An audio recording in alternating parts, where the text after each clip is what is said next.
मैं भारत को भारतीयता की मान्यता के आधार पर फिर से खड़ा करना चाहता हूं, उस काम में लगा एक अंग्रेज था, उसका नाम था G.W. लिटनर। उसने भारत की शिक्षा व्यवस्था पर सबसे बड़ा सर्वेक्षण किया और उसने ये कहा कि भारत में 97% लिटरेसी रेट है। 1823 के आसपास की बात है। 97% साक्षरता है पूरे भारत। एक थॉमस मुनरो नाम का अंग्रेज अधिकारी था, उसने दक्षिण भारत का सर्वे कराया शिक्षा का, और वो कहता है कि यहाँ की साक्षरता तो 100% है दक्षिण भारत। और मुनरो और लिटनर की जो रिपोर्ट्स हैं वो अभी भी मौजूद हैं, हम पढ़ सकते हैं, ब्रिटिश पार्लियामेंट में है, भारत में भी है, आर्काइव्स में है।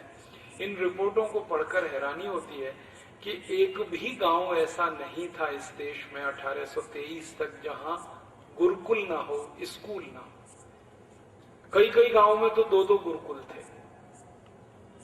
और उस जमाने में सामान्य गांव की संख्या 7,32,000 के आसपास थी। इतने ही गुरुकुल थे, इतने ही स्कूल थे, और 5 साल की उम्र से लेकर बच्चे पढ़ना शुरू करते थे। मुझे बहुत हैरानी देने वाला एक सत्य पता चला जब मैं ये रिपोर्ट्स पढ़ता था कि भारत के गुरुकुल में किसी भी विद्यार्थी को जब दाखिला मिलता था तो उसकी उम्र उस दिन 5 साल 5 महीने 5 दिन और 5 घंटे होनी चाहिए थी, तब दाखिला मिलता था। इतना परफेक्शन है कैलकुलेशन। 5 साल 5 महीने 5 दिन 5 घंटे, इतनी उम्र पूरी हुई तब विद्यार्थी को भर्ती कराया जाएगा, उसके पहले भर्ती नहीं हो सकता। इसके पीछे कोई गहरे कारण रहे होंगे, उनको ढूंढने की जरूरत है।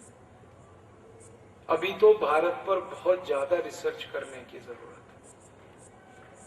और इन गुरुकुलों में जो बच्चे पढ़ते थे वो 14 साल तक पढ़ते थे सामान्य रूप से, और उनको कई विषय पढ़ाए जाते थे। वेदों तो पढ़ाई जाते थे, गणित पढ़ाया जाता था, एस्ट्रोफिजिक्स पढ़ाई जाती थी, एस्ट्रोनॉमी पढ़ाई जाती थी, केमिस्ट्री पढ़ाई जाती थी, मेटलर्जी पढ़ाई जाती थी, धातु विज्ञान पढ़ाया जाता।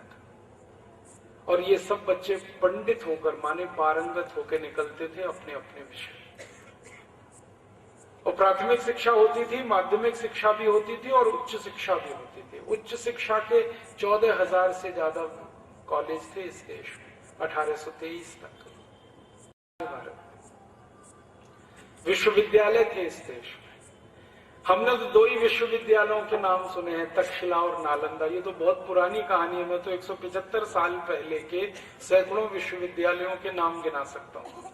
175 साल पहले। समय की कमी है इसलिए इसको वाइंड अप करना है मुझे जल्दी। विश्वविद्यालय थे, डिग्री कॉलेजेस थे, प्राइमरी स्कूल्स थे, सेकेंडरी स्कूल्स थे, गुरुकुलों के नाम से चलते थे। और अद्भुत व्यवस्था ये होती थी कि ये सारा शिक्षा का तंत्र राजा की मदद के बिना चलता था, समाज के लोग चलाते थे इसको। ये महत्व की बात है। राजा गुरुकुल नहीं चलाते थे, गुरुकुलों को समाज चलाता। और समाज कैसे चलाता था? हर गांव में गुरुकुल के नाम एक जमीन बनाई जाती थी, मान्यम भूमि कहते थे उसको। उस भूमि में जितना उत्पादन होगा वो सब गुरुकुल के लिए जाए, और बचेगा तो मंदिर के लिए जाए। फिर कई बार किसी गांव में मंदिर के पास सरप्लस हो जाता था तो वो गुरुकुल को देता था, गुरुकुल के पास सरप्लस हो मंदिर को देता था। ऐसे चलता है। राजाओं ने नहीं की है इस देश की शिक्षा व्यवस्था, प्रजा ने की। और आपको एक इंटरेस्टिंग फैक्ट बताऊं कि जब 1823 में भारत में 100% लिटरेसी दक्षिण में थी, 97% उत्तर भारत में लिटरेसी थी, उस समय इंग्लैंड में कोई पढ़ता नहीं था।